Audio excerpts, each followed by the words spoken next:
Olha, os dois aí. Boa noite. Boa noite, Paulinho. Estão me Boa noite, ouvindo Paulinho. bem? Tudo bom? Tudo bom? Estão me ouvindo bem? Estamos ouvindo. Então, vou começar apresentando nossos convidados aqui. O nosso convidado de hoje, né, por intermédio do Aurélio, que conseguiu essa grata participação aí, que é o Flávio Betarello, né, que é o secretário adjunto de Comércio e Relações Internacionais do Ministério da Agricultura, chefe do Lelinho, do Aurélio, e é coordenador de cultura exportadora do Ministério da Cultura, não, da Agricultura. Mas agricultura é cultura também. Você viu que já foi bem. Então, eu quero primeiro agradecer demais, Flávio, você por ter aceitado. A gente fica muito honrado e agradecer o Lelinho por ter intermediado isso, feito esse convite, e estar junto os dois aí. Eu queria começar com o Lelinho. Vai tá te fazendo uma pergunta. Eu combinei com ele que a primeira pergunta é dele, para o Flávio. Maravilha. Obrigado, Paulinho. Só antes de darmos início, agradecer o convite. Uma grande satisfação. E, para cumprir a promessa, eu estou com o meu tererê aqui. Olha isso! Oi, Mato Grosso do Sul! Salve, salve! Que honra, hein? A honra é toda minha. Tomando Um grande tereré. abraço para todos os sul-matogrossenses e principalmente para a audiência de Dourados, que está aí nos assistindo, prestigiando. É uma honra estar aqui com duas jovens lideranças de Dourados que só depõem muito a favor dessa cidade, que, aliás, foi a primeira cidade que eu conheci no Mato Grosso do Sul. Eu pousei em Dourados, a primeira vez que eu pisei no Mato Grosso do Sul foi em Dourados e depois fui para Ponta Porã. Mas, enfim, então também tenho um carinho especial, porque foi minha porta de entrada para esse estado que eu tenho no meu coração. Que honra ouvir isso. Tenho certeza que todos nós aqui, que somos daqui. Lelinho, faz aquela pergunta para o Flávio. Bom, primeiramente, queria agradecer a todos, agradecer ao Flávio que topou o convite, dizer também que o Flávio, além de ser um chefe excepcional, ele é um professor. Eu tenho muito orgulho de trabalhar com ele, é sempre um prazer, eu sempre estou aprendendo com ele. E a gente combinou que a primeira pergunta seria minha, então eu queria que o Flávio contasse para o pessoal aí de Dourados, Mato Grosso do Sul, como que foi a trajetória dele, e por que ele quis ser diplomata, e como ele veio parar aqui no mapa. E a gente está usando as máscaras pelo protocolo, então quando ele falar eu vou colocar máscara, a gente vai ficar nesse tiro e pôr de máscara, tá bom? Tranquilo. Eu tô com uma máscara aqui com um padrão diferente, né? A gente está se reinventando. E falou que no Brasil, eu sei que, né, a live é falando sobre marcas, né? Então a identidade visual é importantíssima. Muito bacana. Né? Mas obrigado. Bom, também agradecer aqui o Lelinho, que sou chefe dele na formalidade, mas também somos grandes amigos. É um prazer trabalhar aqui com ele. E, bom, falar um pouco sobre a minha trajetória, não vou me estender demais, até porque eu acho que a gente tem tanta coisa para falar sobre o agro que não quero falar tanto sobre mim. Mas acho que é interessante dizer, talvez, como eu cheguei aqui no Ministério da Agricultura, eu não sou, talvez, algo tão óbvio, né? Eu não venho de uma família de produtores rurais, apesar de, sim, ter frequentado o interior de São Paulo. Eu sou de São Paulo, agora também minha mulher é do Rio Grande do Sul, também vou sempre para lá, para o interior, então conheço bem, mas não sou egresso aí do agro, vamos dizer, mas eu sou, como o Aurélio disse, da carreira diplomática, sou diplomata desde 2006, e entrei na diplomacia. O momento que eu entrei foi quase que por acidente, mas, né, agora, a posteriori, olhando para trás, tudo fez muito sentido. Era uma carreira que eu sempre me interessei quando jovem, pela família, tem sempre esse atrativo das questões internacionais, o Instituto Rio Branco também, que é a academia diplomática, tem a sua, né, esse seu charme, essa sua fama, então é algo que estava no meu imaginário, mas depois acabou, que a vida me levou para outros caminhos, fui fazer faculdade, não sabia muito bem o que fazer, por isso tanto fiz Direito e Administração de Empresas, que são carreiras bem amplas, né? E, aliás, sou colega de GV do Aurélio, mas sou veterano absoluto dele, porque ele é muito mais novo do que eu. Mas fiz administração na GV, fiz Direito na USP e, naquela época, acabei indo para o mercado financeiro. Depois trabalhei em consultoria de gestão e segui por esse caminho, mas sempre ligado a, enfim, mercado de capitais, private equity, análise de mercado, um caminho mais financeiro. E depois de passar um tempo nessa vida também, foi um momento curioso, que foi logo depois que teve a bolha da internet, então teve muitas demissões, eu fiz parte da primeira onda de recontratações, mas essas recontratações foram muito conservadoras, porque eles não queriam também contratar muitas pessoas e depois passar por outra bolha. Então era um volume absurdo de trabalho, o mercado reaquecendo, muita demanda. Então não fiquei tanto tempo, fiquei 3 anos no total nisso, mas são 3 anos que valeram por 30. Então ralei muito, trabalhei muito, e chegou no momento que eu achei que estava numa etapa de fazer alguma coisa diferente, e o caminho natural seria eu fazer um MBA, né? Então aí fui sair do meu emprego para fazer os applications, enfim, para os MBAs no exterior. Na época o câmbio era bastante favorável, fazia muito sentido. E aí eu lembro até hoje que minha mãe me deu uma matéria de jornal que era do lado assim, estude no exterior, faça um MBA, e no verso era uma matéria do então diretor do Instituto Rio Branco, falando que estava sendo abertas as vagas do concurso. Isso acendeu algo na minha mente, e aí eu falei, nossa, que interessante, muito legal retomar essa ideia. Também se eu for para o MBA, depois o mercado pode desaquecer de novo, pode acontecer alguma coisa, vou prestar o concurso para ver, né, para ter isso, já me familiarizar com a prova, para abrir essa porta. E muitos me surpreendi que na primeira fase eu empatei em último do corte ali, então por uma questão eu não fui eliminado, mas fiquei dentro do corte.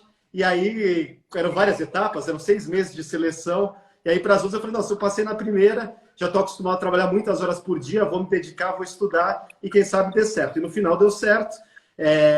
As pessoas às vezes falam, nossa, mas você passou sem estudar? Não, eu estudei minha vida inteira, mas eu só não sabia que era para isso. Mas, enfim, fiz direito, fiz administração, que cai economia na prova, estudava línguas, enfim, por outros interesses. Tinha uma base boa de história, geografia, acabei entrando.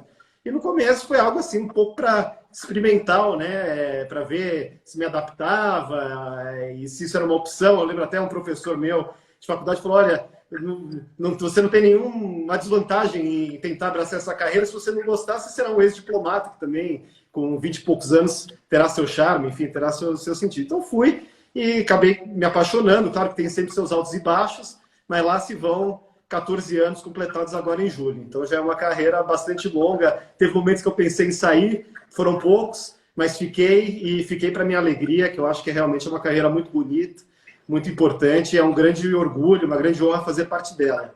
E ela me proporcionou, enfim, conhecer pessoas fantásticas. Uma delas é o embaixador Orlando Leite Ribeiro, que é o secretário de Comércio e Relações Internacionais aqui do MAPA. Eu conheço há muitos anos, mais de uma década, e nós coincidimos em Washington, quando ele era conselheiro, que é o cara que eu tenho hoje, né? Que acabei de ser promovido, vou ser promovido no final do mês. Então eu conheci ele nessa etapa da carreira, ficamos amigos, e muitos anos depois ele virou diretor de um departamento importante que era o Departamento de Promoção Comercial e Investimentos, que fazia toda essa parte, aliás, que também tem muito a ver com a questão de marcas, né? Levar o nosso setor privado para o resto do mundo.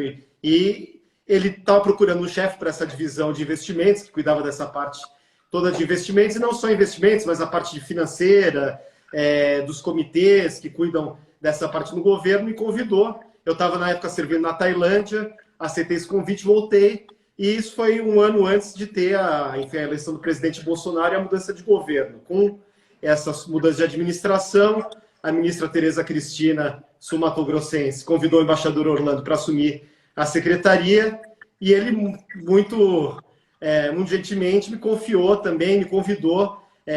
para ser o adjunto dele. E aí ele fez essa consulta a mim e a ministra. A ministra muito me honrou em aceitar o meu nome, em aceitar me indicar, e eu não pensei 2 vezes, não porque eu não gostasse do Itamaraty, eu amo Itamaraty e voltarei para lá mais cedo, mais tarde, mas pensei que essa era uma grande oportunidade também. Eu falo assim, nossa, se você tem um setor em que o Brasil, sem dúvida nenhuma, é um dos 5 principais atores globais, é o agro, né? Então, que oportunidade você poder trabalhar com isso.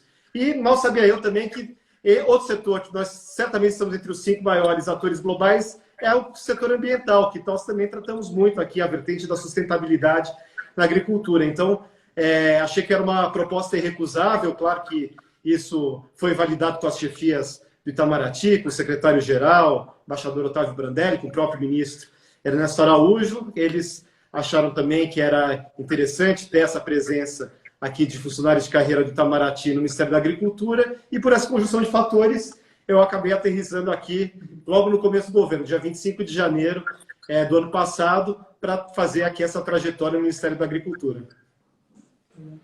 Muito, muito show. Ô Flávio, falando ainda, mas que que faz parte de tudo isso que você viveu, né? Profissionalmente, é claro que pessoalmente, acho que é para a vida toda, né? Desse período, né? Foram 8 anos divididos aí. Se você serviu a embaixada em Washington, né, nos Estados Unidos, e 4 anos também na Tailândia, em Bangkok, né? Isso. Eu queria que você falasse um pouquinho para a gente. Poxa, isso eu acho que é uma experiência sensacional, como eu falei, profissional, pessoal, né? Acho que principalmente essa junção das duas coisas. Mas eu queria saber qual você foi para lá, assim, qual era o seu maior desafio? Quais eram os seus desafios em ambos períodos, assim, que você se lembra agora, assim?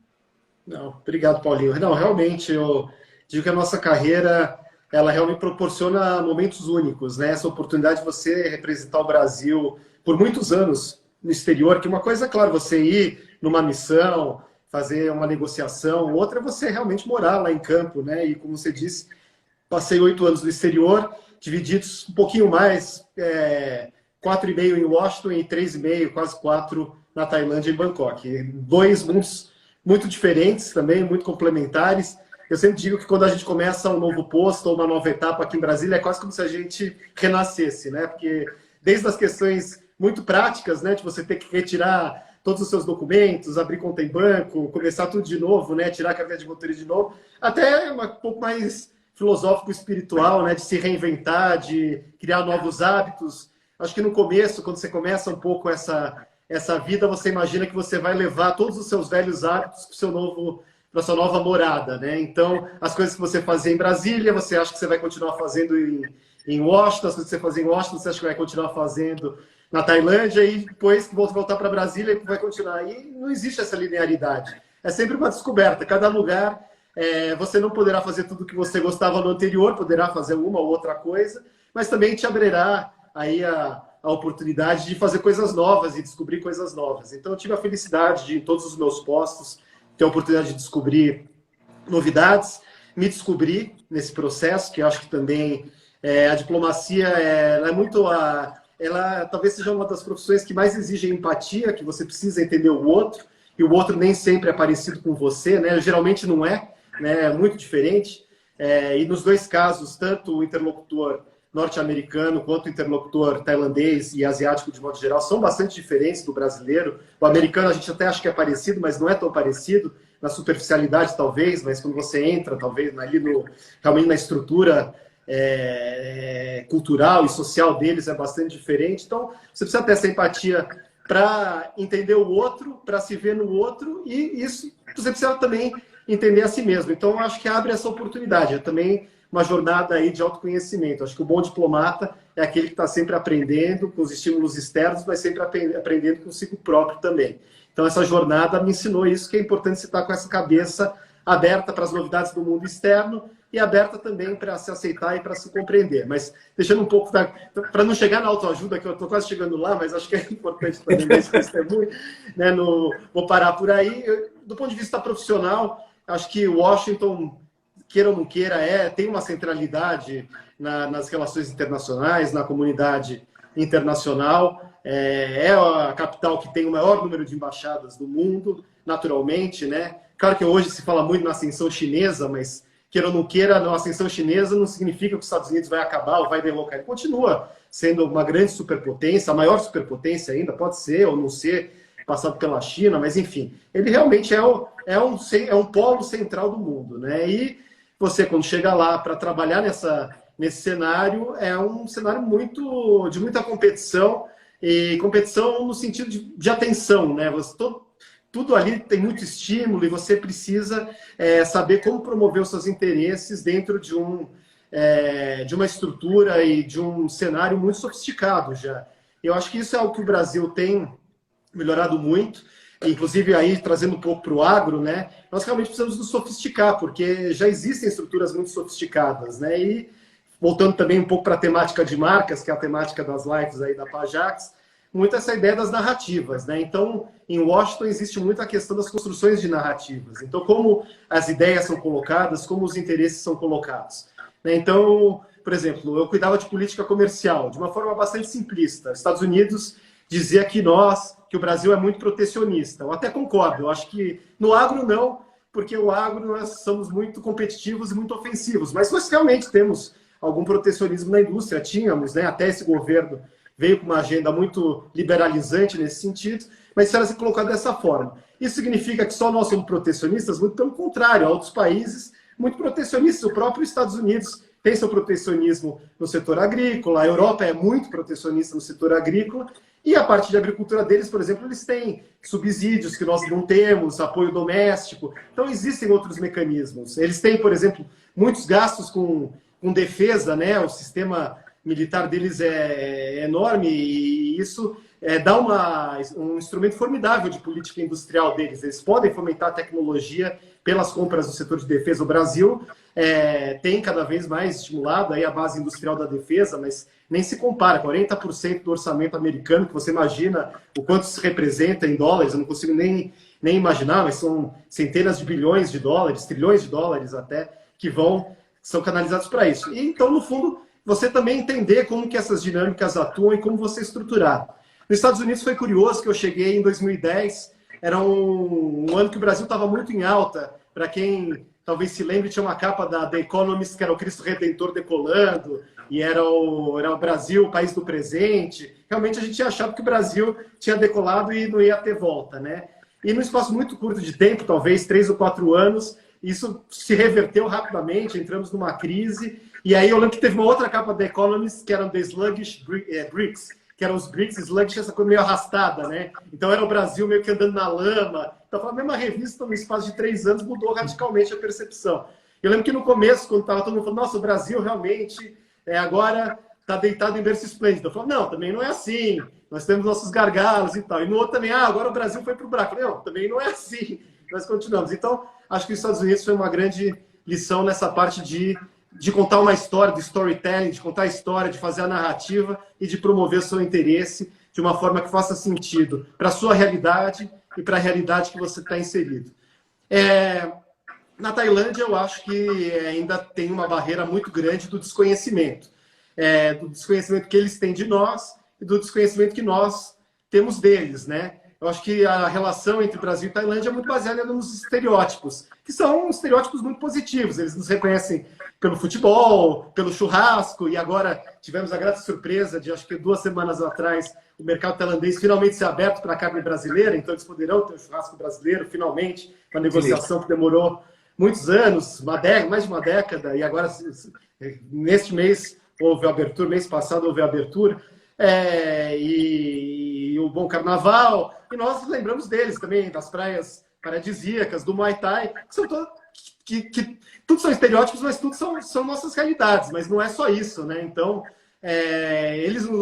quando você conta da pujança da nossa agricultura, de certa forma é até surpreendente, e eles não são um país que tem uma relação comercial trivial conosco, eles compram muito. Na época era coisa de 4,5 bilhões de dólares, né, de intercâmbio comercial, muita compra de soja brasileira para alimentação animal, enfim, havia um comércio já significativo, mas era muito concentrado, né, na parte de soja, que precisava ser diversificado, mas realmente era difícil a gente sair dessa armadilha de estereótipos. O Brasil lá era muito visto como um país da América Latina, apesar de nós termos uma identidade muito própria, né, nós somos muito grandes para sermos incluídos apenas num bloco, e a Tailândia é muito vista como um país da Ásia ou do Sudeste Asiático, sendo que eles também têm uma identidade própria. Eu acho que isso é algo que é uma lição para nós também, inclusive para o setor privado brasileiro, para o nosso agro. A gente precisa se sofisticar, a gente precisa entender que asiático não é tudo asiático, que você tem o chinês, que você tem o tailandês, que você tem o coreano, que você tem o japonês, eles são muito diferentes entre si. E isso realmente você precisa ter um trabalho de campo, é um trabalho que envolve muitos recursos humanos, recursos intelectuais, que você precisa mergulhar nessas culturas empresariais, e, enfim, essas culturas políticas muito diferentes, e recursos financeiros. E era um desafio, porque, obviamente, a gente sai de uma embaixada em Washington, que é uma embaixada muito grande, com dúzias de diplomatas, enfim, muito bem estruturada, uma embaixada relativamente pequena na Tailândia, poucos diplomatas, pouco orçamento, mas dá para se fazer muito, mesmo com pouco. Mas realmente, quando você está num universo de muitos postos, né, e você não está num posto absolutamente prioritário, e é sempre um incêndio por dia, não tem como não ser, você tem que um pouco ser muito criativo e tem que ser muito independente, em certo sentido, de também levar uma agenda aí de aproximação.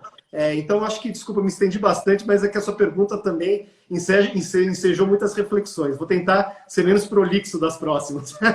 Não, não está sendo prolixo de jeito nenhum e não se estendeu, não. A gente está aqui para te ouvir. Essa é a ideia. A gente quer te ouvir. E pode ter certeza que está todo mundo... Vou dar só um intervalinho para botar um pouco mais de água aqui. Isso. Dá um golinho, por favor. Me dá um golinho. E você vê que a cuia é do Mato Grosso do Sul, né? O Aurélio que me presenteou. Não, e detalhe, com as iniciais ainda aí, forjado no couro aí, ó. É isso mesmo. Muito legal. A gente estava falando, você comentou, quando a gente fala assim, a ideia da live é falar de marcas, e marca é tudo, envolve tudo, não só a questão de publicidade, a básica que a gente, né, do senso comum mesmo, mas é tudo, né? Eu acho que é a forma como você vai ser lembrado, é a forma como você mostra o seu propósito, né, para as pessoas, seja isso de uma marca, seja isso de uma pessoa, seja isso de um governo, seja isso de um cargo, né? E falando disso, de marca, falando da marca Brasil, essa tua experiência internacional, poxa, uma baita experiência. Eu queria saber como que você vê a marca Brasil, né, para o mundo aí. Claro que se focando na área do agro, que a gente está focando mais hoje, né? Não, com certeza. Eu acho que você tem toda a razão, né? Você que é do marketing tem aquela frase famosa, né? Que o meio é a mensagem. Então você não tem como separar a substância da forma, né? E a diplomacia também é um pouco a arte de você trabalhar a substância para que ela tenha uma forma que seja uma forma de consenso entre as partes, né? Tem até também uma outra piada, que a diplomacia é a arte de você mandar a pessoa para do inferno e ela não vê a hora de começar a viagem, né? Então também acho que as nossas profissões têm muito em comum. Mas eu acho que de modo geral, o ser humano, queira ou não queira, tudo um pouco, né? Todas essas ciências humanas, elas têm um pouco de ciência e muito de arte, né? Então, economia, que às vezes é um pouco mais matematizada, né? Mas se você for ver, os fundamentos do modelo sempre voltam ao comportamento humano, né? A psicologia e o direito também, a ciência jurídica que busca mediar a relação entre as pessoas. Então, acho que sempre isso que você falou é uma verdade. Tudo está muito interconectado e a marca não é só um logotipo, né? A marca é algo muito mais profundo do que isso. E eu acho que a marca Brasil é, de fato, algo muito mais profundo do que isso. A marca Brasil tem que ser algo que nos reflita como nação, como povo, como história, e tudo isso de uma forma resumida, não é algo fácil de se traduzir.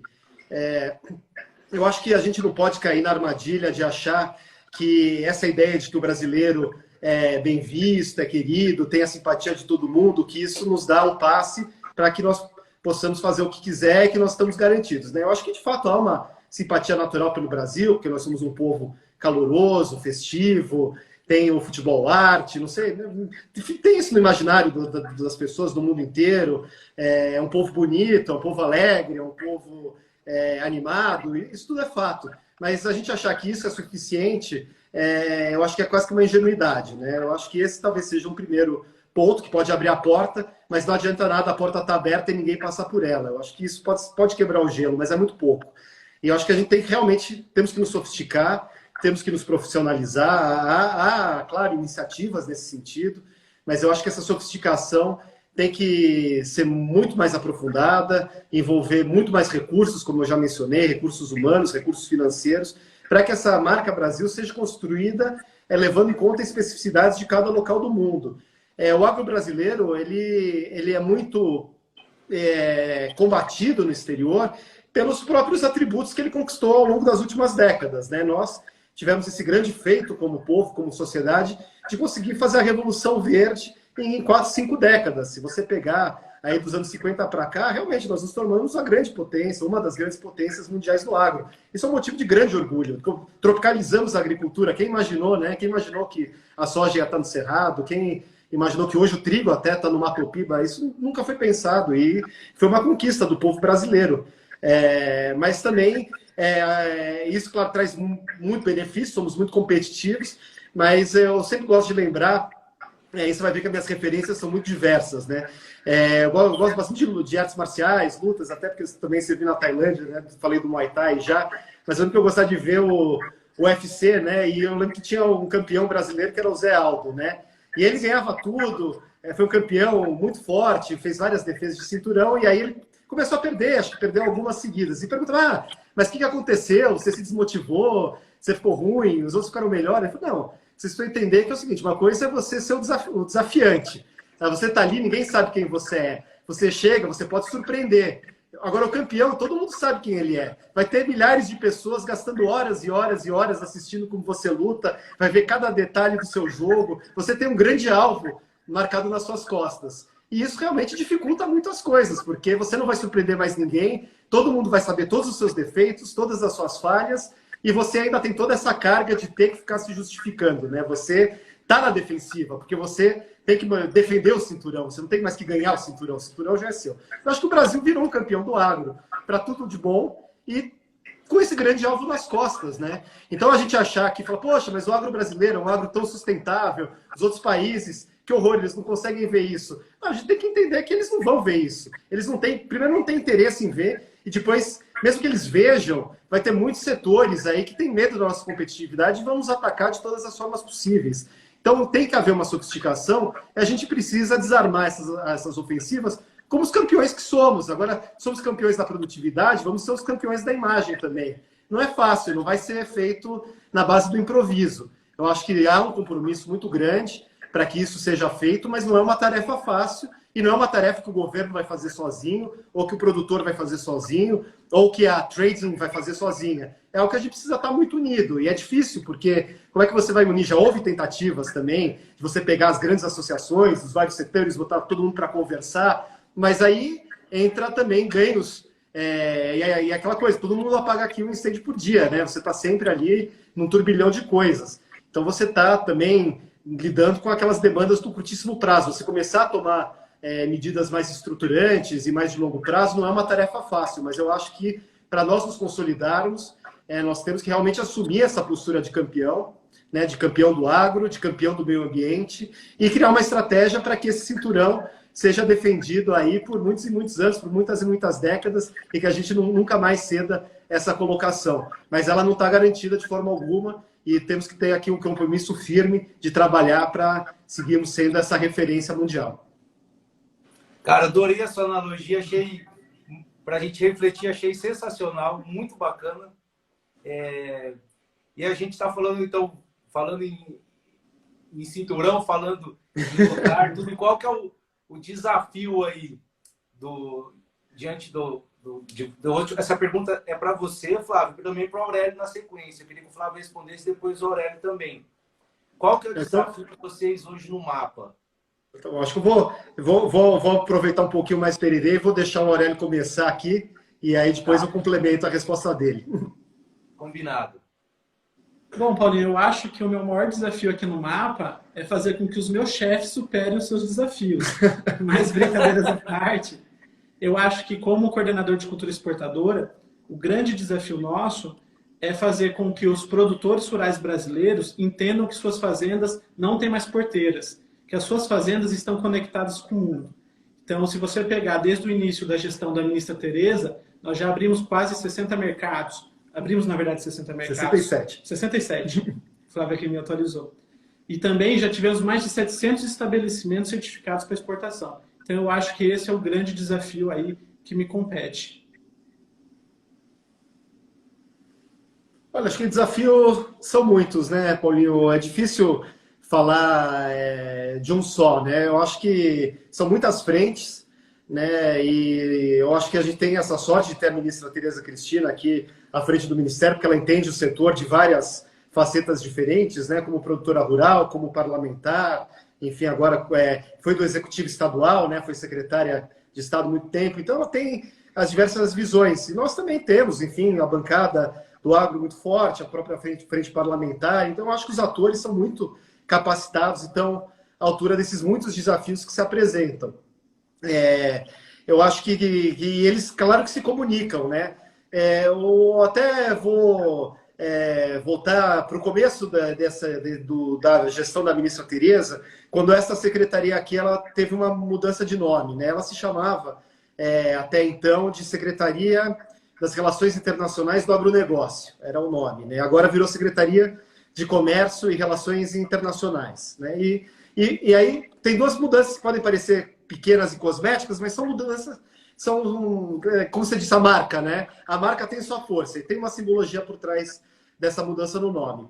Uma foi a exclusão do agronegócio, outra foi a inclusão do comércio. Por que o agronegócio saiu? Não é porque a gente não gosta do agronegócio, claro que não, né? Aqui a gente trabalha para o agronegócio todo dia. Mas era a ideia, talvez, que esteja associada, e aí, voltando à importância da marca e das ideias, de que o agronegócio são umas poucas empresas que são grandes oligopólios e que é uma agricultura de exclusão. E a gente sabe que não é isso, a realidade brasileira é diferente, né? São milhares de produtores, inclusive grandes produtores, né? Aqui eu sempre brinco que a nossa escala da agricultura familiar para outros países pode soar uma coisa absurda, né? 20, 30, 40, 50 hectares de agricultura familiar só no Brasil, né? Ou na Austrália, mas realmente não é a regra. Na Europa, a agricultura familiar são 2 hectares, né? Então, realmente é outra escala. Mas o agronegócio saiu justamente para a gente abraçar o agro como um todo. A agricultura é para todos, é para o grande, para o médio e para o pequeno. E isso acho que foi corrigido com a vinda da, então, Secretaria Especial de Agricultura Familiar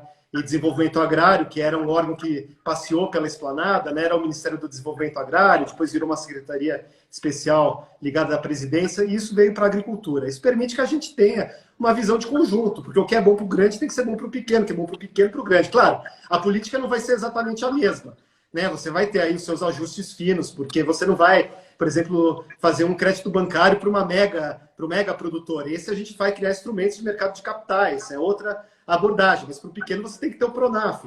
Então, é claro, vai ser customizado, isso será customizado, mas não pode perder essa visão de todo, né? Então, acho que por isso que saiu o agronegócio. E o comércio entrou porque realmente o comércio foi visto como um grande motor para colocar a agricultura brasileira no mundo, que já estava, né? E aí, justiça seja feita, nós tivemos muitos ministros da agricultura fabulosos, além da ministra Tereza Cristina, né? Aliás, até o Plano Safra, que vai ser lançado amanhã no Palácio do Planalto, vai estar a ministra Tereza e o ministro Roberto Rodrigues também, que foi um grande ex-ministro, mas o próprio ministro Blairo, que foi logo antes da ministra Tereza, a ministra Cátia, enfim, há grandes ministros da agricultura, não há dúvidas, né? Que agora também é tabula rasa e tudo começou com a nossa gestão. Mas eu acho que houve até, pelo presidente ter promovido essa consolidação da agricultura familiar aqui na nossa pasta, essa visão um pouco mais de todo. E o comércio aí, como eu estava dizendo, como motor, né? Eu acho que o empresário brasileiro, muitas vezes, tem a grande vantagem de ter um mercado consumidor doméstico muito grande, né? Então, às vezes, para algumas culturas, ele se acostuma com isso, mas a gente quer que a parte exportadora faça parte do ciclo de negócios de todas as cadeias, não só das cadeias das grandes commodities, né? Nós somos grandes exportadores, mas ainda há uma grande concentração, né? Na soja, no algodão, no café, nas proteínas. A gente quer que o Brasil seja um grande exportador de frutas, por que não um grande exportador de trigo um dia, né? Importador de trigo, exportador, porque a gente pode fazer o blend. Então, acredito que a gente pode diversificar. E aí o comércio, não só para as grandes commodities, mas para tudo. E acho que essa força motriz é algo que vai ser importante. Então, claro que esses são os desafios, mas isso tudo eu quis ilustrar que a parte internacional, que é o que ocupa meu dia a dia, o Aurélio mencionou, aberturas de mercados, promoção da nossa imagem no exterior, ela não é algo desconectado da nossa realidade presente e da nossa realidade doméstica. Você tem que ser um contínuo, né? Você tem que ter uma continuidade entre o que acontece no Brasil e o que acontece no exterior. Por isso que eu sempre falo, né? Na verdade, se você pegar a Secretaria de Política Agrícola, ela desemboca na Secretaria Internacional. É uma linha, né? Você não tem uma trabalhando de forma estanque para outra. Mesma coisa com a Secretaria da Pesca, com a Secretaria de Agricultura Familiar e Cooperativismo, de Desenvolvimento Rural e Inovação, é um contínuo, né? Então, a analogia que eu sempre gosto de usar é que se a gente os nossos olhos estão voltados para o exterior, as nossas botas têm que estar fincadas firmes no campo, né? E nunca perder essa conexão com o produtor. Também sempre digo, eu não produzo nada, né? Lamentavelmente. Até estou pensando, talvez, depois, quem sabe, comprar aí uma terra no Mato Grosso do Sul. Eu só não consigo porque a escala do Mato Grosso do Sul é muito grande, né? Você tem que começar em 100 hectares, aí já é começar grande demais. Talvez no Rio Grande do Sul, que é propriedade um pouco menor. Mas eu não produzo nada, o Ministério não produz nada, né? Tirando a Embrapa, que produz para a ciência, mas é coisa mínima, né? Então, no fundo, a gente tem que estar viabilizando que a nossa produção esteja colocada, né? E eu acho que a gente é reconhecido por isso. Eu sei que eu me estendo demais, mas não consigo me controlar, mas também me veio à mente agora a pandemia, né? Poxa. A pandemia, que é o que motivou as nossas lives, né? O Brasil foi visto como um grande contribuinte para a segurança alimentar do mundo, né? Nós fomos procurados por muitos países, e agora palavras que estão na moda é a resiliência das cadeias agroalimentares, né? Nada mais é do que garantir o abastecimento de comida para as pessoas. E olha só, na pandemia, né, nós estamos conseguindo botar comida na mesa dos brasileiros e manter os nossos compromissos de exportação para os mais de 180 mercados que atendemos. Dados fabulosos, né? Todo dia nós alimentamos mais de 1 bilhão de pessoas. E em cada 4 pratos de comida no mundo, um prato de comida tem algum alimento que foi produzido no Brasil. Para pensar aqui, que coisa bonita para o país, né? Um em cada 4 pratos de comida no mundo tem algo que foi produzido aqui no nosso país. É algo para a gente ter muito orgulho. E a gente continuou isso na pandemia, né? E nós conseguimos um duplo recorde, algo até inacreditável, né? O recorde de produção e o recorde de exportação no primeiro quadrimestre, né? Nos primeiros 4 meses do ano. Nunca na série histórica a gente produziu tanto e nunca na série histórica a gente exportou tanto. E bem no meio dessa pandemia. Então, realmente é um feito notável, né? E eu acho que isso mostra o quão pujante nós somos, né? E vamos trabalhar para que essa pujança possa se transmitir em algo que seja bom para a sociedade brasileira, algo que seja bom para o mundo e que também que isso seja a nossa marca, né? E que a nossa marca possa nos ver como um parceiro confiável e não como um competidor ameaçador. Sensacional, muito bacana poder ouvir esses dados aí. E, cara, parabéns, é muito, muito empolgante de estar ouvindo. Falando do agro, não tem como a gente não olhar para o nosso estado aqui, do Mato Grosso do Sul, né? A gente é que somos abraçados por 2 grandes rios aí, o Paraguai e o Paraná, né? Uma localização sensacional. Eu queria que você falasse um pouquinho do Mato Grosso do Sul aqui, né? Como um importante polo logístico. O que você vê, o que o Flávio pensa aí, e o Aurélio também, a pergunta é para os dois aí, né? A gente falando do Mato Grosso do Sul, nós temos os terminais portuários, a gente pensar em Porto Murtinho ali, também na mesma região, a rota bioceânica ali que vai... Não, acho que como você falou Mato Grosso do Sul, aí eu vou começar, porque eu sou um neófito, e depois o nosso veteraníssimo sul-mato-grossense me complementa, né? Eu acho que realmente Mato Grosso do Sul, né? Aí eu vou quase vou beirar o pedantismo e vou citar o Ortega y Gasset, mas me veio à mente agora, né? Que eu sou eu e minha circunstância, né? Então, eu sou eu e minha circunstância. O Mato Grosso do Sul é o Mato Grosso do Sul e sua circunstância geográfica, né? Inevitavelmente, ele está cravado no meio da América do Sul. Então, ele já tem uma vocação natural para ser um hub logístico, um centro logístico para o continente. E, claro, o mundo vai se integrar cada vez mais, a gente já tem assistido isso, e o Mato Grosso do Sul vai ter um papel fundamental. Existe há muito tempo já os projetos dos corredores bioceânicos, né, ligando o Atlântico ao Pacífico, e acho que todo projeto viável passa de uma forma ou outra ali pelo Mato Grosso do Sul. Eu sei que o Aurélio tem na cabeça dele perfeito mapa, você já mencionou Porto Murtinho, aí talvez ele entre mais detalhes das conexões logísticas, mas eu acho que realmente é algo muito importante, principalmente quando a gente está numa mudança do centro de gravidade econômico do mundo cada vez mais para o leste, né? Só que a Terra é redonda, então o centro de gravidade é para o leste, talvez ele fique mais fácil da gente acessar navegando para o oeste, né? Então, esse acesso para o Pacífico, eu acho que é algo muito importante.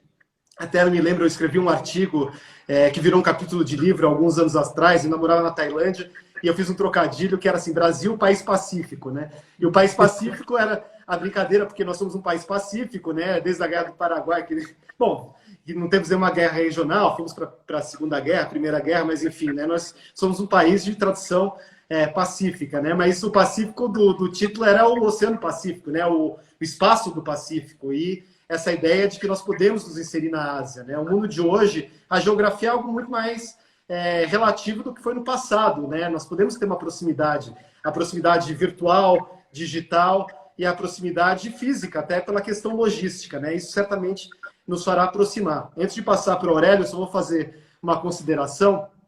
A questão logística ela é absolutamente fundamental. Mato Grosso do Sul vai ter uma centralidade nesse arranjo, mas se por um lado, logisticamente ficou mais fácil acessar alguns mercados, como a questão da Ásia, ainda existe a barreira cultural que é muito grande. Você que também trabalha com marcas, trabalha com propaganda, trabalha com marketing, você saberá melhor do que eu que a gente achar que vai com a nossa cabeça botar um produto no mercado chinês, ou no mercado japonês, ou no mercado coreano, ou no mercado de Taiwan, sem ajustar para aquele público-alvo, é algo que é absolutamente realista. Então, eu acho que é importante que a gente traga essa sofisticação. Há um potencial enorme e tremendo, mas eu vou te contar, por exemplo, eu estive em Taiwan, e aí o que eles me reclamaram, eles adoram a qualidade do produto, eles falam assim, vocês não sabem fazer embalagem. Aqui o produto é 20%, a embalagem é 80%. O pacote que vem de vocês é feio. Você tem um pacote bonito, com papel de presente e tal. E, de fato, você vê as embalagens dele, é uma obra de arte, né? Vem, às vezes, um melão dentro de uma caixa de vidro, né? É um negócio maravilhoso. E a gente não faz isso. E se for para esses países, eu não sei nem as redes sociais que eles usam. A gente fala, vamos fazer uma divulgação, aí uma ativação pelo Instagram. Ninguém usa Instagram. Vou te falar, na Tailândia eles usam, não usam o WhatsApp, eles usam um negócio que chama Line, que tem uns stickers. E aí essas coisas são engraçadíssimas, que às vezes você conhece um cara que é da cúpula militar da Tailândia. Aí você entra e te manda um sticker do ursinho com os corações, uma coisa super estranha. Mas é a cultura deles. Você precisa saber como lidar com esse tipo de coisa, né? Então eu acho que o Mato Grosso do Sul terá uma centralidade logística e como um estado que é um dos motores do agro, e um estado aí, eu ouvi a live do Aurélio, conheço bem a Grande Dourados, que é um polo criativo do estado, então, trazendo isso para a realidade da cidade de Dourados, eu acho que realmente essa parte criativa vai ser importante. E a gente achar que o produto do agro é um produto básico, isso é uma coisa irrealista, talvez fosse isso há 100 anos atrás. Mas hoje em dia, uma semente de soja, o que tem de tecnologia ali dentro, o pessoal até brinca, às vezes a pesquisa que foi naquela soja foi maior do que para botar num foguete, né? Só que você está exportando tecnologia, você está exportando preservação ambiental, com código florestal, reserva legal. Qualquer propriedade no Mato Grosso do Sul vai ter 20% de reserva legal, certo? 20% de reserva legal. Então, esse 20% você está exportando preservação, você está exportando tecnologia. E você está exportando uma ideia, e acho que vocês precisam atrelar essa parte criativa, essa parte da marca, de branding, também ao produto, que vai ser algo que vai aumentar ainda mais o valor daquele produto, para já não entrar ainda aí na discussão de agregação de valor, integração de cadeias, que eu deixo para a gente falar um pouco mais para frente. Mas, Aurélio, complementa aí.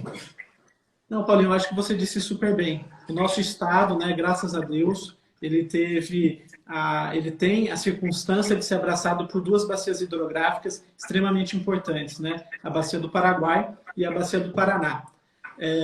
E é muito legal quando a gente pensa em Mato Grosso do Sul, porque os verdes dos nossos campos encontram o azul dos nossos rios, né? Como ele está abraçado, e isso dá cor à nossa bandeira. Então eu acho que tem até uma poesia, né? Uma poesia de Manuel de Barros aí nessa questão logística do nosso estado. A gente tem que lembrar que hoje nós estamos avançando muito. Porto Murtinho, que era uma cidade no sudoeste do estado, era visto como fim de linha, né? Fim de um trajeto, e hoje, na verdade, ela será colocada como meio de um importante trajeto. Mato Grosso do Sul será, sem sombra de dúvida, o coração do continente. E como o Flávio falou, as outras cidades têm que aproveitar essa situação. Dourados tem que ser um polo criativo, Jardim já está virando, por exemplo, um município produtor de soja, bonito. Nós estamos avançando as fronteiras agrícolas do estado. Em fevereiro, eu acho legal também comentar que um grupo de embaixadores asiáticos da Tailândia, Myanmar, do Sudeste Asiático estiveram em Mato Grosso do Sul. E numa conversa com o governador e com a Federação das Indústrias, eles chegaram ao número de que hoje Mato Grosso do Sul exporta para o Sudeste Asiático cerca de 290 milhões de dólares. Com a rota bioceânica, nós podemos chegar a 1 bilhão de dólares. Então, são assim, investimentos que o Estado terá. Nós já estamos recebendo na indústria chinesa do Estado, BBCA em Maracaju, logo ficará pronta. Então, eu acho assim, que o Estado está se preparando para o futuro. O futuro passa pela bioceânica, mas a gente também não pode esquecer da Ferroeste. A Ferroeste, que era uma ferrovia, né, que a princípio ligaria Cascavel a Dourados, agora foi incluída no PPI do governo federal, que é o Plano de Parcerias e Investimentos, e eles já estão estudando um ramal de Dourados a Maracaju. Então, nós vamos ter aí uma extensão do nosso modal ferroviário e fazendo com que Mato Grosso do Sul seja um grande polo logístico para o Brasil. A gente vai conseguir conectar os campos sul-mato-grossenses ao mundo. Lembrando que esse acesso, né, via Paraguai, né, porque a ponte ficará pronta em 2023, né, que liderará Porto Mutim Carmelo Peral, e aí chegará ao Chile, aos portos de Iquique e Antofagasta. Logo, nós estaremos acessando mercados de praticamente 3 bilhões de habitantes. Né? Você tem 1 bilhão na China, você tem 1 bilhão na Índia, e você tem quase 700 milhões no Sudeste Asiático. Então, eu acho que, complementando o que o Flávio falou, a gente tem que pensar nessa questão também de imagem, da promoção dos nossos produtos, mas eu acho que a gente está com a faca e o queijo na mão. Acho que a gente tem que aproveitar. O cavalo está passando arriado, Mato Grosso do Sul tem que montar no cavalo. Muito. E eu sei que muitos, acho que a maioria aí que estão nos assistindo sabem, ou tem alguma ligação com o agro, ou porque gostam, ou porque são produtores, né? Mas, assim, é muito legal a gente ver como que isso mexe com a vida de todo mundo, né? Como que isso mexe com a minha área, como isso mexe com a área de ensino, com a área de hotelaria, e vai. Não é de alimento mesmo, além de exportar alimento, mas sim do alimento de restaurantes, tudo, né? Claro, a gente vai passar esse momento complicado aí, mas como que o agro está dentro tá nas veias de tudo, né? Isso é muito gostoso poder ouvir, isso é muito, muito rico. Falando em rico, alguém falou assim, ó, muito bom ver o Flávio tomando um rico tereré. Tereré, isso é bem contemporâneo. Saúde! Vou dar uma quebrada de assunto, um pouquinho depois a gente volta. Flávio, eu fiz uma pergunta pro Lelinho, na live que a gente fez com ele, que eu achei bem legal, até eu vou me permitir a fazer a mesma pergunta para você. Qual que é o seu livro de cabeceira e qual livro que não sai da sua cabeça? Maravilha. Olha, eu vou te dizer que eu leio muito menos do que eu gostaria, porque a rotina aqui absorve tanto, né, que eu acho que eu até opto por um Netflix para descansar um pouco, né? Quando eu morava na Tailândia, eu gostava de fazer... Eu via umas videoaulas de astrofísica para fazer conta, que eu falo, conta me... Né, você para de pensar um pouco, né? E começa a fazer uma matemática. Mas eu vou contar 2 livros que eu acho que me marcaram. Um que eu li não faz nem tanto tempo, mas que eu acho que é muito interessante, que é um livro do Daniel Kahneman, que foi prêmio Nobel de Economia e que é um psicólogo, na verdade, de formação. O livro chama Thinking Fast and Slow. E ele, na verdade, é um livro muito gostoso de ler, mas muito bem embasado cientificamente. Tanto que ele faz muitas referências a artigos científicos sobre comportamento e sobre pesquisas, e que você pode depois buscar a referência e ler o artigo, que é denso. Mas ele é escrito de uma forma muito palatável, muito acessível, e ele também nos ajuda a que a gente entenda um pouco mais como funciona a nossa cabeça, né? E o Fast and Slow é porque ele fala que, na verdade, a gente pensa de 2 formas diferentes, né? Você tem o seu pensamento rápido, que é o pensamento intuitivo, que é o pensamento que você não sabe nem que está pensando, e ele fala que esse pensamento rápido é quase que 80%, 90% do nosso mecanismo mental. E o devagar, que é o que você realmente tem a consciência, que você para pensar, que você tem que refletir, é uma coisa pequena. Então, por isso que você tem o especialista, né? Ou aquele cara que você fala, nossa, mas esse cara, para ele parece tudo natural, parece tudo tão simples, mas é porque a experiência faz com que o pensamento rápido dele aconteça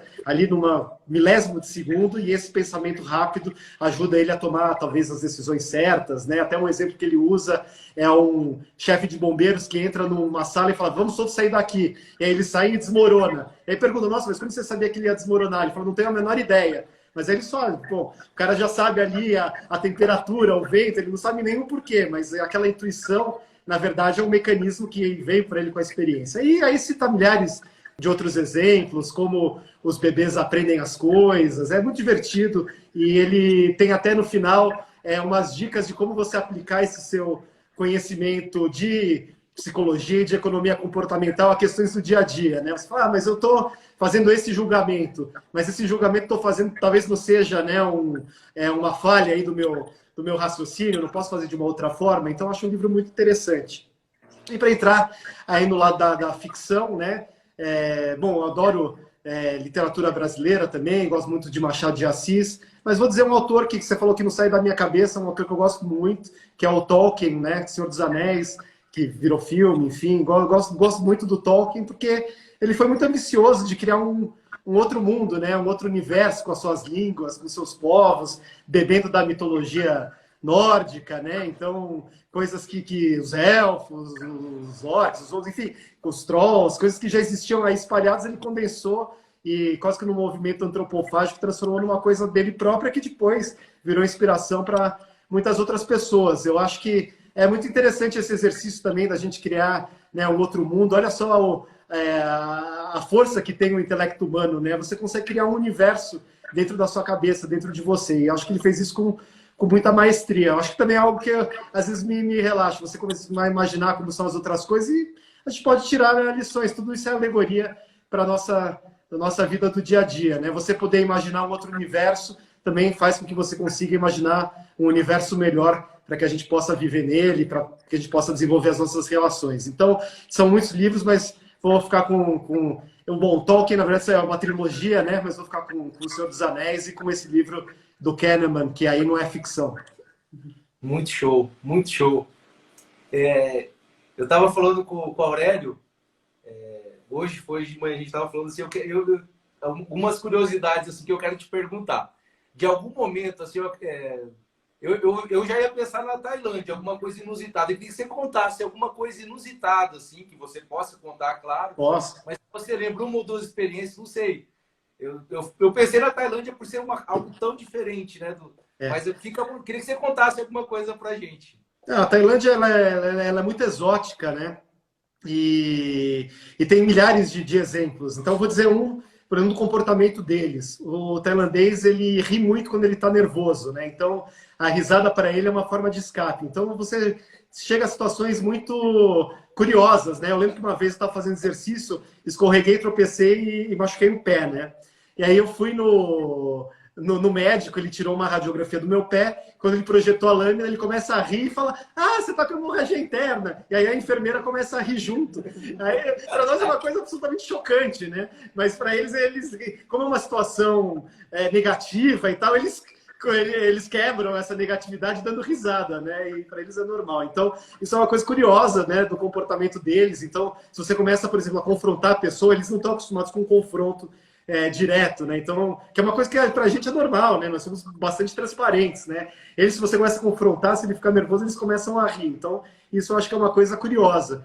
E o outro é que a Tailândia é um país extremamente religioso, né? Eles são até o país de maior número de praticantes de religião no mundo, que é o budismo, né? 95% são budistas e eles são budistas muito, muito atuantes, né? E essa matriz religiosa deles, e a gente vê como essa questão de identidade é importante. A gente tem uma matriz, independente da nossa religião, do nosso credo, muito ocidental e muito baseado no cristianismo, né? Isso são os nossos valores, até toda a ética protestante, né? O modelo de trabalho nosso vem também aí de uma base cristã, enfim, do calvinismo.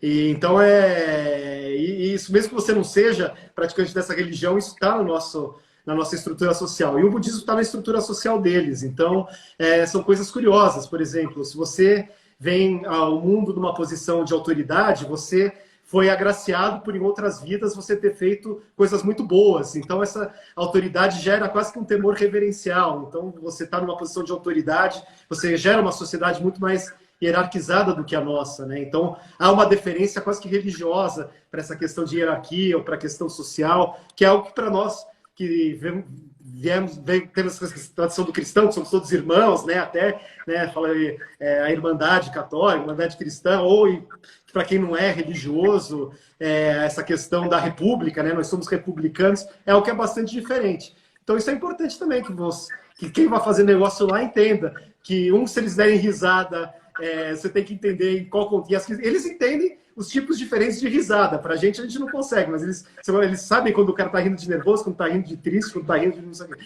E também entender um pouco o papel que essa matriz budista tem nas relações sociais entre eles. Então, são só 2 pequenos exemplos para mostrar como realmente é algo que você só talvez consiga capturar depois de passar muito tempo lá. Então, por isso que eu sempre digo, quem quer fazer negócio com o país, visite muitas vezes, entenda bem a cultura e não visite só para conhecer aeroporto e sala de reunião. É importante também você mergulhar no dia a dia das pessoas e daquele povo. Isso vai ajudar você a ter uma empatia maior e a gerar situações que sejam, enfim, mutuamente benéficas. E é muito bacana isso que você falou. Entra naquilo que você tinha dito, né, dessa questão que não vai bastar só você ter um acesso mais assertivo, né, de distribuição, de comércio mesmo, de cartas. A gente estava falando do nosso estado, mas isso como entra, é importante a comunicação mesmo, né? Eu tenho algo que eu sempre lembro e que é em relação à publicidade, à comunicação mesmo, que é fato. A forma, as palavras ou até as gírias que eu usar de repente, uma campanha que vai ser feita no Rio não vai servir, de repente, aqui no Mato Grosso do Sul. E assim por diante. Às vezes, uma forma de comunicar em São Paulo não vai ser a mesma que eu vou comunicar no Rio Grande do Sul, né? Então, é muito interessante isso, né? Você vê, a gente tem que ter todo esse cuidado até com a comunicação de propaganda dentro do país, imagina fora, né? Vou te contar uma também engraçada da Tailândia, né? O número 5 para eles é Ra, né? Ra. Eles falam Ra. Então, quando eles riem em mensagem, é 5555. Ha, ha, ha, ha, ha. Que nem a gente. Então, você manda vários 5 é a risada deles. Isso para dizer que você disse, né? Que nem em espanhol, que é já, com J, né? Porque o J tem som de Ra também, né? J é Ra. Em espanhol, né? Já. E em tailandês é 5555. Ha, ha, ha. Ó, nós vamos cair e já vamos voltar. Já entra então tá na live. Bom. Voltamos, pessoal, para o nosso segundo bloco. De volta. Bem-vindos novamente. Cara, que papo gostoso, hein? Sinceramente. Que bom que vocês estão gostando. Muito. Todos estão gostando. Que bom. Eu falei, tinha algumas perguntas aqui, eu vou ver se eu consigo localizar. Lelinho, não sei se você tá visualizando bem aí também. Se você vê, você enxergar alguma coisa interessante, alguma pergunta, eu não tô chegando perto aqui para ver. Tá bom. Eu acho que o pessoal podia mandar de novo. Eu pedi agora, a hora que estava começando, se pudessem estar enviando novamente. Se o pessoal puder mandar, eu acho que facilita. Para a gente estar... E só... Ô Flávio, o que eu queria saber? Você, enquanto... Não vem as perguntas aí que eu tenho curiosidade. Eu pensei que você era do Rio Grande do Sul, um pouco eu achava. Não, eu sou de São Paulo, cresci na capital. E tinha um sotaque bem forte também, ali, bem paulistano, falava assim e tal. Mas eu acho que quando eu entrei na carreira, né, eu tinha 22 e acho que diluiu um pouco, né? E minha mulher é gaúcha, então também eu pego um pouco o sotaque dela, falo tu. Né? Mas tem essa relação lá com o Rio Grande do Sul também, ela é de Santa Cruz do Sul. Ela acabou de entrar, inclusive. Ela acabou de entrar. Então, um abraço para Santa Cruz do Sul, se tiver também. Ela divulgou lá para a turma dela lá de Santa Cruz. Então, tem essa conexão. Mas eu sou de São Paulo, cresci em São Paulo, fiz faculdade lá, então até os 22 morei para quase que inteiro São Paulo. Meus pais tinham uma chácara em Indaiatuba, então ia bastante para lá, também no interior, quando era criança, e meu tio até hoje mora num sítio em Itatiba. Então também tem essa conexão aí com o interior de São Paulo, né? Mas sou da capital, originalmente. Que bacana, mas eu falo do sotaque mais assim pela clareza, a forma, a dicção, o português impecável, né, Lelinho? É bom a gente ouvir, muito legal. Pessoal, pode mandar perguntas. Estamos aqui para responder. Só não pode ser difícil. Não, pode mandar difícil também. O Giovanni perguntou como tem sido a nossa passagem aqui no APA.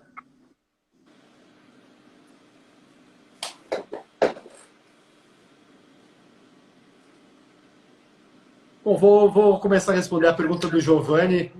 Giovanni é de Campo Grande também, sul-mato-grossense, trabalha conosco. Então, vou começar em deferência a ele e ao Aurélio, falar que é um grande prazer ter esses colaboradores aqui, mas também sem populismo e sem demagogia. Realmente é muito interessante, né? No Itamaraty, que é o meu órgão de origem, que eu adoro, amo, é a minha casa, né? E a gente, os diplomatas, nós chamamos o Itamaraty da casa, com C maiúsculo, né? Nós acabamos que, até a questão do sotaque que você mencionou, de certa forma a gente acaba ficando um pouco parecido, né? Porque a carreira nos molda, né? Desde o começo, você tem o Instituto Rio Branco, talvez uma experiência parecida com a dos militares, né? Você acaba, queira ou não queira, claro que cada um com a sua individualidade, com a sua diferença, mas você tem ali você tem uma referência mais ou menos comum que vai sendo consolidada ao longo de muitos anos de carreira, uma carreira muito longa, né?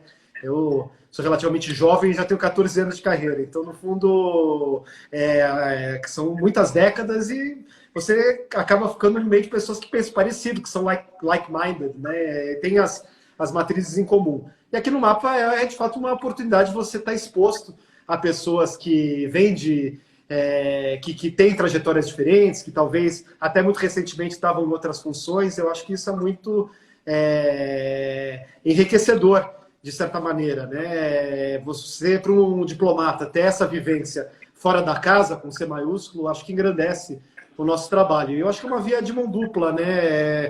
Tem sido algo muito positivo para mim.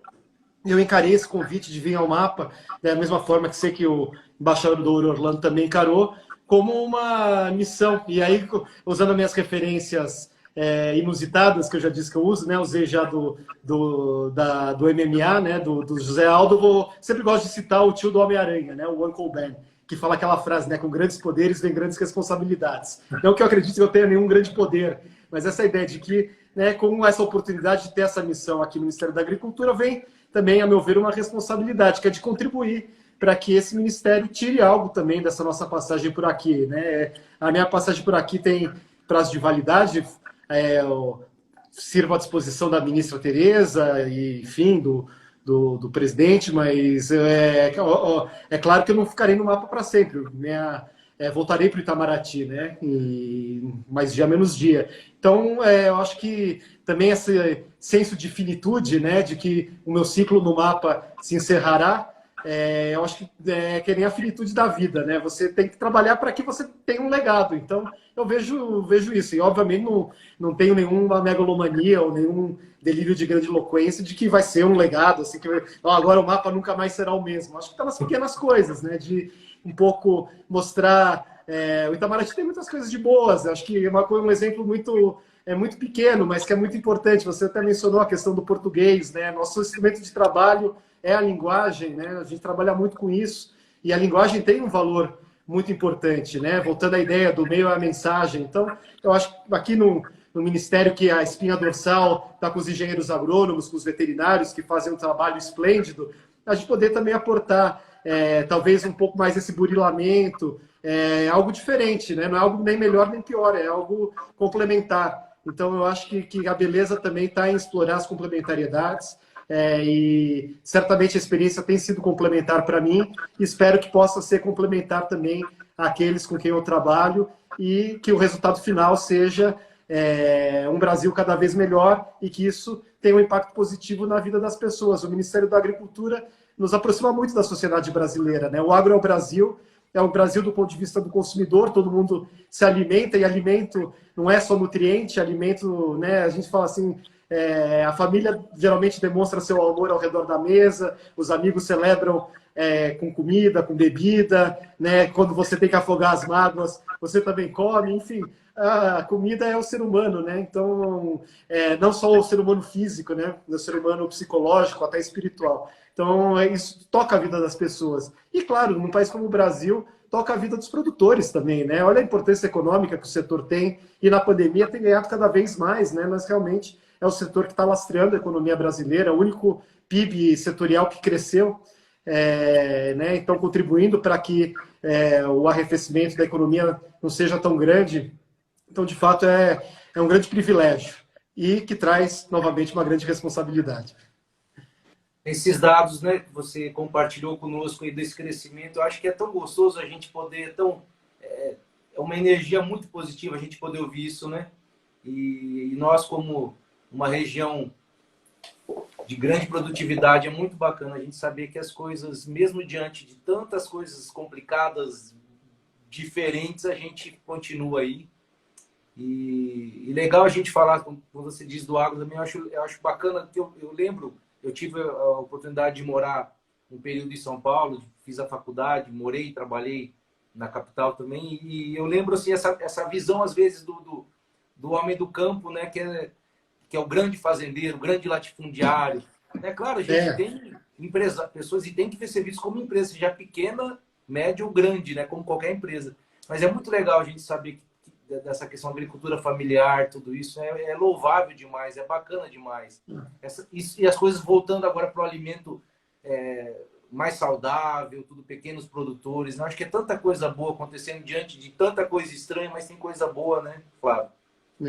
Não, Paulinho, eu acho que muita coisa boa, e até essa sua intervenção me lembrou de algo que eu achei interessante. Depois o Lelinho tem que dar o testemunho dele, da experiência dele no mapa. Vou só fazer uma consideração e passar a palavra para ele. Mas isso que você mencionou, né, da imagem do agro, né, do que o agro tem junto à sociedade, às populações urbanas, às vezes é algo deturpado. Eu participo muito também de fóruns internacionais, né, e um tema que é muito importante é o jovem e o agro, né? Que você tem o êxodo rural em muitos lugares do mundo, né? Então, as pessoas saem do campo e vão para as cidades. E falam, como que a gente lida com isso? E uma coisa que eu sempre digo, olha, não há milagre também. O agro tem que ser sexy, entendeu? O jovem, ele não vai querer fazer uma atividade que é uma atividade que não tem a menor graça. Eu falei, agora, se você mostrar o agro, como é o agro que existe no Mato Grosso do Sul, né? Claro que não é a realidade de todos, mas é uma realidade muito presente. Assim, não, eu vou capinar aqui com uma enxada. Não é sexy. Agora, eu vou operar um drone de precisão que vai me dar dados em tempo real para eu fazer uma agricultura absolutamente tecnológica. Já é muito mais interessante, né? O cara que não tem Wi-Fi na fazenda, como é que ele vai postar no Instagram? Eu sigo a hashtag agro no Instagram, você vê, posto toda hora, né? Então você tem toda uma cultura que está por aí. E é claro que isso é algo importante de ser desenvolvido, de ser fomentado, para que se torne uma atividade que as pessoas tenham orgulho, né? Fala assim, não, sou do agro, o agro é uma coisa bacana, é uma coisa instigante, né? Uma coisa intelectual, inteligente, mas braçal, física também, porque não tem nenhum demérito na atividade física, né? Até tem as hashtags o agro é bruto, né? Até vez como algo também positivo, né? Eu acho que tem isso tudo tem que ser explorado. E aí aquela questão, conectividade é muito importante, né? Nós vivemos no mundo digital, né? A marca é digital, a interação é digital, a nossa live é digital. Você que trabalha numa agência que mexe com isso todo dia, publicidade, sabe que esse é o meio de hoje em dia. Então, certamente você não vai ter como fixar na cabeça de um jovem que ele vai ficar ali isolado numa fazenda em que ele não vai poder ter Facebook, Instagram, WhatsApp, que isso não existe. Então, a gente realmente tem que abraçar a conectividade. Eu acho que o Ministério da Agricultura tem feito um trabalho muito legal ali na Secretaria de Inovação, do secretário Fernando Camargo, um grande amigo também. Sumatogrossense. Sumatogrossense, olha, e também uma grande figura, e realmente a gente criar as condições para que as pessoas se apaixonem pelo agro, né? E mostrar que o agro é isso, o agro é comida, o agro é do bem, o agro não é veneno, né? O agro é saúde, né? Então, acho que a ministra Tereza até falou isso importante, né? A alimentação é saúde, né? Você se alimentar bem é uma coisa. E agora, né, que momento melhor para falar disso durante a pandemia, né? A gente até criou aqui uma ideia, né, que virou até um bordão, você que também, né, sempre me lembro que você aí é da indústria da publicidade, que era saúde e abastecimento, responsabilidade de todos, que era um pouco nortear aí a nossa ação no dia, né, no início da pandemia, ali no momento zero, que a gente precisava fazer os planos de contingência, como que a gente ia lidar, tem que ter saúde e tem que ter abastecimento, são as duas coisas que tem que ter. Então a gente tem que garantir a segurança, a sanidade do alimento, tem que garantir a segurança epidemiológica dos trabalhadores, de toda a cadeia, né? Desde o campo até as fábricas que fazem o agroprocessamento, até as cadeias de distribuição, e o alimento tem que estar na prateleira, né? Ele tem que chegar. Então, trabalhando juntos, né? Governo, setor privado, sociedade, responsabilidade de todos. Então, era essa a nossa ideia, né? Saúde e abastecimento, responsabilidade de todos, e que fique também, né, esse aprendizado para depois da pandemia, né? Toda a grande dificuldade pode vir um grande aprendizado, né? E que a gente leve isso para frente também e valorize cada vez mais o nosso agro. Lelinho. Bom, depois dessa aula, né? Fica até difícil responder. Mas eu acho que a minha experiência aqui ela se baseia que no mapa eu consegui aliar dois grandes interesses. O interesse no agro, né, minha família, tanto paterna quanto materna, são famílias ligadas ao agro, e as relações internacionais. Então eu consegui aliar as duas áreas que eu sempre tive muito interesse. E trabalhar aqui com pessoas. Eu falo que no mapa eu sou testemunha de um trabalho que tem sido executado da melhor forma possível, de um trabalho que está levando o que é de melhor no Brasil para o mundo inteiro. Então é uma honra trabalhar com o Flávio, com o embaixador Orlando, com a ministra Tereza.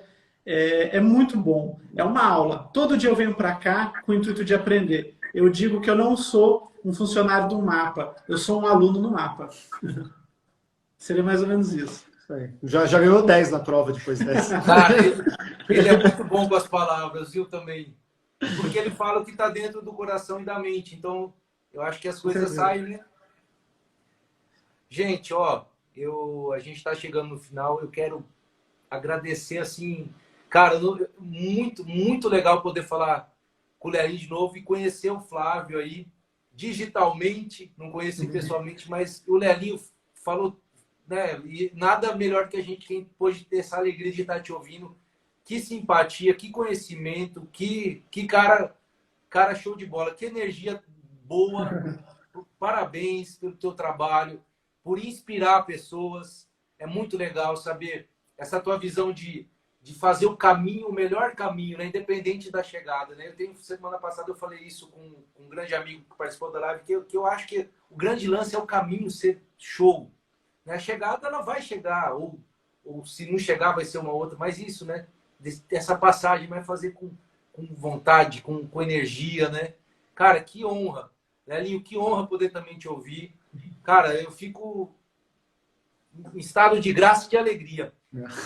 Esse é o meu agradecimento.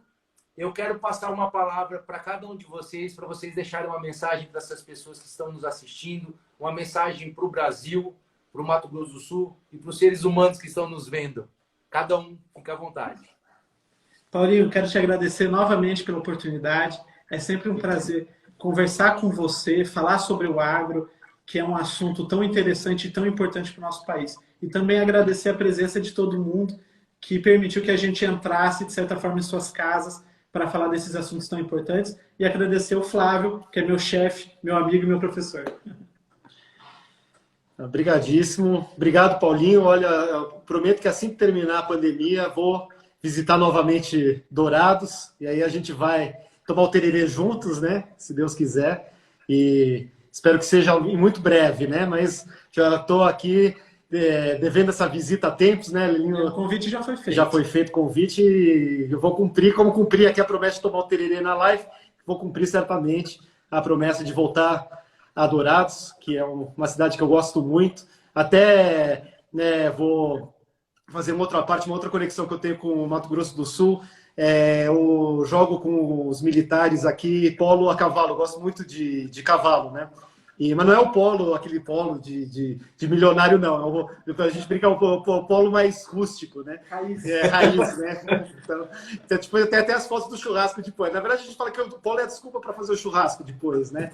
Mas ano passado, no Aberto de Brasília, eu tive o grande privilégio, a grande sorte de jogar com a equipe Guaicurus, que é a egressa do Mato Grosso do Sul. Guaicurus, os índios cavaleiros do Mato Grosso do Sul, que era uma equipe formada pelos militares aí, que estão nos comandos aí do Mato Grosso do Sul, e nós nos sagramos campeões aí. O nosso comandante do Exército nos deu a taça. Então, a taça foi para o Mato Grosso do Sul, pela equipe Guaicurus, e eu tive a sorte de ser um sul-mato-grossense honorário aí, de contribuir pouquinho, né? Porque, na verdade, eles jogam muito melhor do que eu. Eu não atrapalhei, pelo menos, né? Então, eu tive essa contribuição aí. É só uma anedota aí da ligação com o Estado. Mas agradecer demais. Nossa, foi muito, muito gostoso, é muito bom. Para mim, ajuda muito também poder articular essas ideias, trocar experiências com vocês, com as pessoas que tomaram seu tempo para nos assistir, pelo que eu sou muito grato. E eu acho que isso também é uma coisa interessante da pandemia, né? Que até como nós também ficamos muito mais enclausurados, nos deu tempo também para nos reaproximarmos, né? Se não fisicamente, pelo menos no campo das ideias, no campo virtual. E eu acho que me reenergiza esses engajamentos. Eu acho que essa energia positiva que você talvez tenha sentido aí na verdade, é porque se criou aí da nossa interação, da nossa dinâmica, e eu acho que isso é algo absolutamente único, fundamental, bonito, e espero que me reenergizar sempre para poder trazer essa energia positiva para o nosso agro, para fazer sempre um trabalho, e é aquilo que você disse, né? Viver uma vida que vale a pena ser vivida, né? Um dia de cada vez, fazendo o nosso melhor, acertando, errando, aprendendo, e poder fazer essa jornada buscando sempre fazer o melhor. E sempre nos questionando se estamos fazendo o nosso melhor, né? Eu acho que a dúvida é algo que tem que estar sempre conosco, né? Gera ansiedade por um lado, mas por outro lado também sempre nos estimula a buscar chegar ao nosso limite, né? O limite da nossa potência. Aí, para ser pedante de novo, uma ideia do Nietzsche, né? Mas a gente tem que sempre estar no limite da nossa potência. Se você pode muito, faz pouco. Por mais que esse pouco seja muito, ele é pouco, né? Então, você sempre tem que estar fazendo o máximo, né? Então, buscar isso. Mas, obviamente, ninguém faz nada sozinho. Nós somos absolutamente gregários, sociais, e realmente me senti reenergizado, prestigiado, acolhido.